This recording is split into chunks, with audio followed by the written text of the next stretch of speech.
বালি মাফিয়াদের বারবারন্তে এলাকার সাধারণ মানুষের জনজীবন অতিষ্ঠ। মহকুমা প্রশাসন এবং জেলা প্রশাসন সবকিছু জানার সত্ত্বেও হাত পা গুটিয়ে বসে রয়েছেন।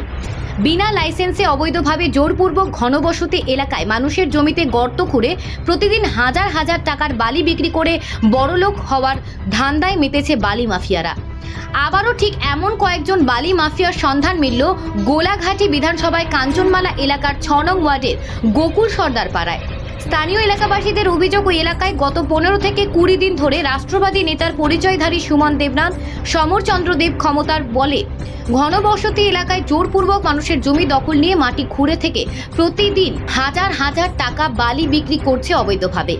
এমনিতেই এডিসি এলাকাগুলিতে নদীর আশেপাশে এলাকায় অবৈধভাবে বালি তোলার ফলে মানুষের কৃষি জমি নষ্ট হয়ে মরুভূমির আকার ধারণ করেছে।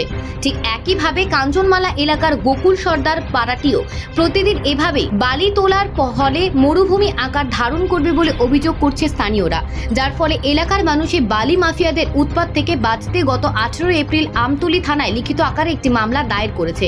কিন্তু সবথেকে দুঃখের বিষয় হলো, আমতলী থানার পুলিশ মামলার আবেদন হাতে নেওয়ার পরেও অবৈধ বালি মাফিয়াদের বিরুদ্ধে এখনো পর্যন্ত কোনো পদক্ষেপ গ্রহণ করেননি। জানানো হয়েছিল বন দপ্তরকেও, তবে বন দপ্তরের পক্ষ থেকে জানিয়ে দেওয়া হয়েছে অবৈধ বালির মেশিন বাজেয়াপ্ত করার দায়িত্ব রেভিনিউ ডিপার্টমেন্ট এবং জেলা প্রশাসনের। কিন্তু আজ পর্যন্ত এসব এলাকাগুলিতে প্রশাসনের তরফ থেকে বালি মাফিয়াদের বিরুদ্ধে কোনো পদক্ষেপ নিতে দেখা যায়নি। সম্ভবত এই কারণেই বালি মাফিয়ারা যেখানে খুশি সেখানে অবৈধভাবে বালি তুলতে সাহস পেয়েছে। তবে বালি মাফিয়াদের এই বারবারন্তের এলাকার মানুষ তার থেকে নিস্তার পেতে রাজ্য সরকারের দৃষ্টি আকর্ষণ করে দাবি জানাচ্ছে সরকার যেন খুব শীঘ্রই এই বালি মাফিয়াদের বিরুদ্ধে কঠোর পদক্ষেপ গ্রহণ করে। এই জায়গাটা গোকুল সর্দার পাড়া কাঞ্চনমালা পঞ্চায়েত। আমি এই জায়গাটা চাই, এই জায়গাটা চাই। সমস্যা হয়েছে এই জায়গা আমি বন্ধক দিছি, বন্ধক বিনিময় তারা বেচ চালাইছে, যে এটা তো আমি আর জানে সম্বন্ধ দেয় সুমন দেবনাথ, হ্যাঁ পিন্টু দেবনাথ, এটা তো আমি কইতে আর না। 5 লাখ 12 গন্ডা 12 গন্ডা করতেন নি করছে, দান করতো, অন্য কোনো করছে না, দান করতো। আমার বালু তুলে যে সব নাশ হইতো না, সবই তো সব নাশ হইব বাবু। বালু তুললে জুড়ে তুললে আমি তো আর তারা বারবার না করছি, বারবার না করছি, তারা তো আমার কথা শুনলি না। ঘিনাই মনে করে তারা রাতে রাতে বালু তুলে।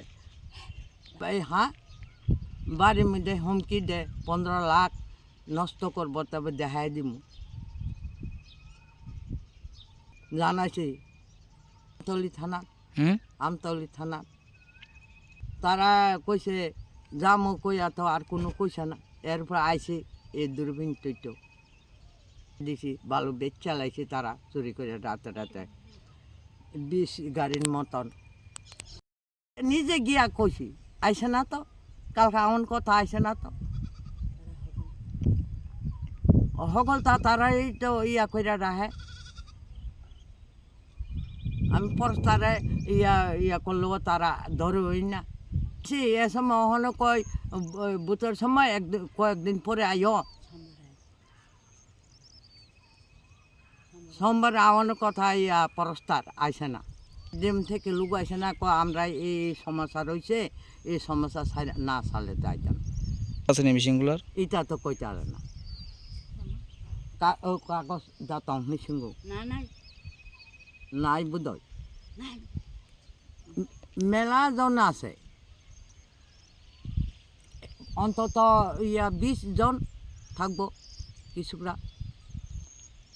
তারা তো কোনো কয় না, না নরম পাইছে। আমি তো মহিলা মানুষ, রাড়ি মানুষ, আমার ফুতেরা ইনো থাহে না, করে না, তো কেরা আমারটা করবো। এলেগে তো জোর জোর নিয়ে করে তুলে। ছেলে চাকরি করে,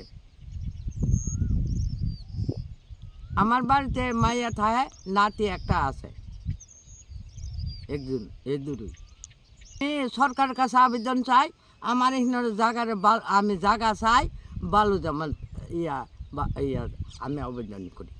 বালু তো এ মন্ত্র বালু তোলন বন্ধ করক, আর আমি সরকার কাছে আবেদন করি, মুখ্যমন্ত্রীর কাছে।